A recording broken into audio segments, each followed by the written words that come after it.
Good afternoon, I'm Specialist Eric Graham, and today I'll be conducting individual training on movement under direct fire in accordance to SDP 21-1, SDP 21-2, and reference to TC 3-21.75. Today's training will be considered unclassified. Quick safety brief. We're in an outdoor environment. It's pretty roughly 91 degrees. Beware of the hazards. They got like falling tree limbs right there, anything that can trip you over. It's a little hot outside, so just make sure you're staying hydrated. While we're on the course today, if you bought any trash and food or paper, just be mindful to pick it up as we have trash cans available. We're going to be using the Army Green policy: reuse, reduce, and recycle. We're going to leave the range as we get done with everything the same way we came on the range. The same way we're going to leave the range. Make sure we do a great police call of all the brass and everything. We're going to leave the range as clean as possible today. Environmental controls. Making sure our training goes smooth. You can see we're away from the roads.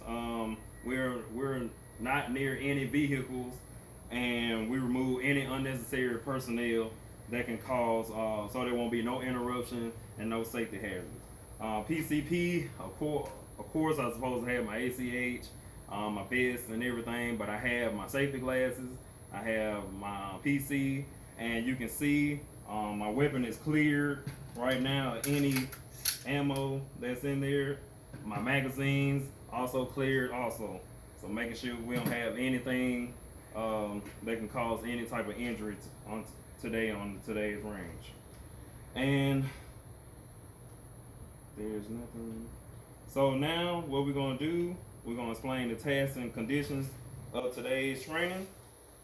As a member of a two-man team, given in a tactical situation where you must approach an enemy position from a distance of 250 to 300 meters across varied terrain with an M16 rifle. The standards, we're going to move within 100 meters of the enemy position.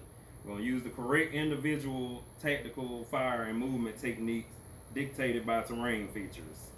Our performance steps, we're going to select the individual movement route within your team or squad or axis or advance. So the first movement that I'm going to demonstrate is the high crawl technique. And for the high crawl technique, I must keep my body off the ground, rest my weight on my forearms and lower legs, cradle my weapon in my arms, keeping the muzzle off the ground, and I'm gonna have to keep my knees behind my buttocks so my buttocks stay low, and I'm gonna move forward by alternately advancing my right elbow and left knee, and then my left elbow and right knee. And I'll be demonstrating that movement right now at this time. See, my magazine's clear, any ammo.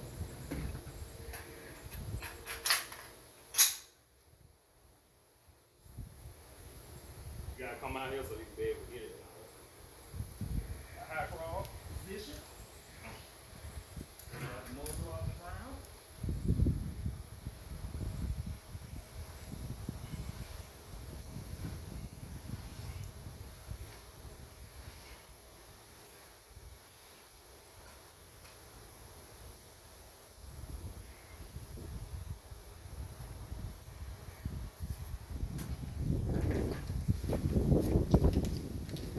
And now that was the high crawl position. Now I'm going to demonstrate the low crawl position, in which I keep my body as flat as possible to the ground.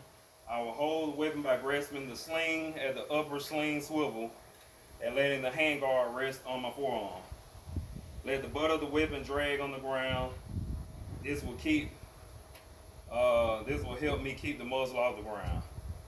So I move forward by pushing both arms forward while pulling your right leg forward. Pulling both arms while pushing your right leg. Continue with this push-pull movement until you reach the next position, changing your pushing leg frequently to avoid fatigue. Now this time I will demonstrate the low crawl technique.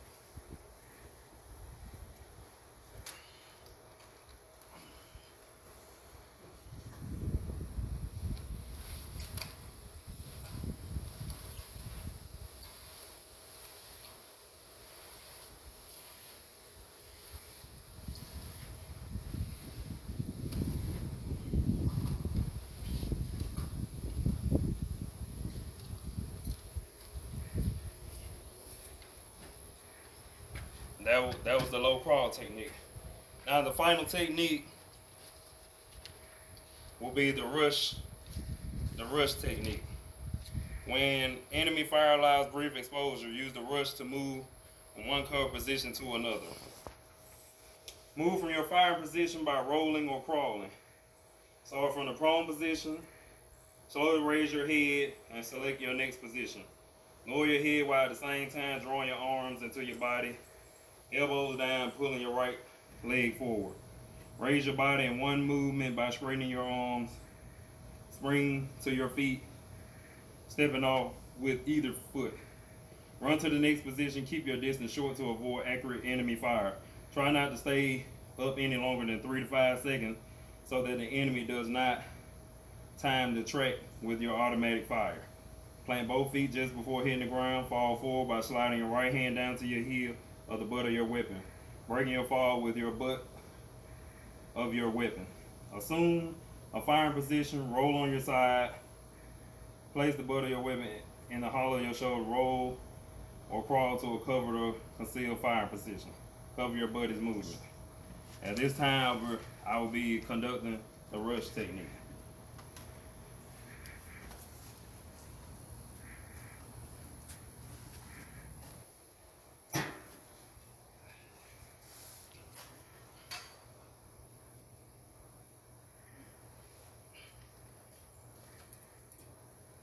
I'm up. You see me? I'm down. Sit. Bang, bang. Bang, bang. Bang, bang.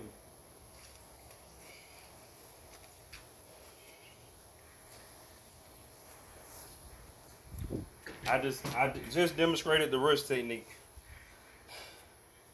So this concludes the demonstration. Are there any questions? We will now give you 10 minutes to practice the demonstration by my demonstrator.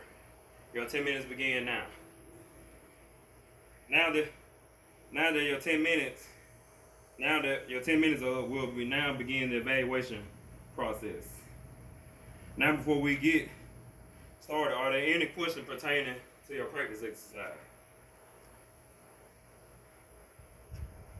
Before we get in the evaluation, I'm going to reread the tasks and conditions to you all. As a member of a two-man team, given a tactical situation where you must approach an enemy position from a distance of 250 to 300 meters across varied terrain with an M16 rifle. The standards: you'll move within 100 meters of the enemy position, use the correct individual tactical fire and movement techniques dictated by terrain features, coordinate movement with team members and provide covering fire for each member. Performance step: you'll select the individual movement route within your team or squad route or axis or advance.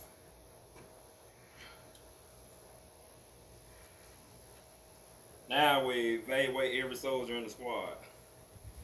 Now every soldier is trained in his task and receive a goal. Now I will conduct the PCI inspection, make sure I still have everything, still have my weapon, clear my weapon, everything is cleared, magazines,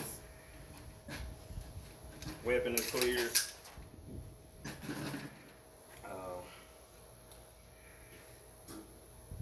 Now, after we've done that, we're going to do a police call, make sure we have everything out the range, make sure there's no trash on the range, pick up all brass, just make sure we have everything clean as the way we first started.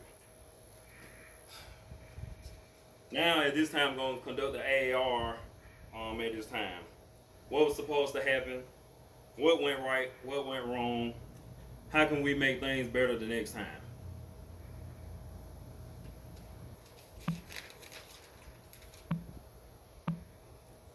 Are there any injuries today during today's training? I'd like to thank you all for your input and your participation. I evaluated every soldier in their paperwork, and they all receive a go. Now this concludes today's training. I will now request to close the training site, and you all are dismissed.